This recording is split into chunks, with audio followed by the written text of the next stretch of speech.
ঠান্ডা মাথায় আজকে রাতের বেলা চিন্তা করবা যে আল্লাহ পাক তোমাকে কি জন্য দুনিয়ায় পাঠিয়েছেন।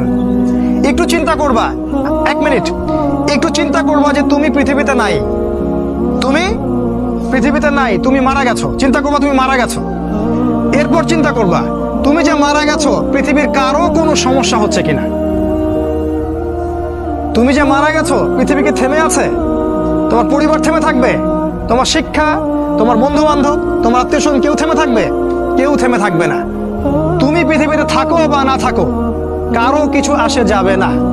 আল্লাহ পাক তোমাকে যে পৃথিবীতে রেখেছেন একটা সুযোগ খালি দিয়েছেন, যাতে তুমি আল্লাহর দ্বীনের জন্য কিছু করতে পারো। এটাই আল্লাহ তোমার কাছে চান, আর কিচ্ছু চান না। আর কিচ্ছু আল্লাহ তোমার কাছে চান না। আল্লাহ চান তুমি একজন ভালো মানুষ হও, ভালো মুসলিম হও এবং দ্বীনের জন্য কিছু খেদমত করে পৃথিবী থেকে বিদায় নাও। এই দিন তুমি ছাড়াও বিজয়ী হবে ইনশাআল্লাহ। তুমি থাকো বা না থাকো এই দিন কিন্তু বিজয়ী হবেই। হয় তোমাকে নিয়ে হবে অথবা তোমাকে ছাড়াই হবে। জীবন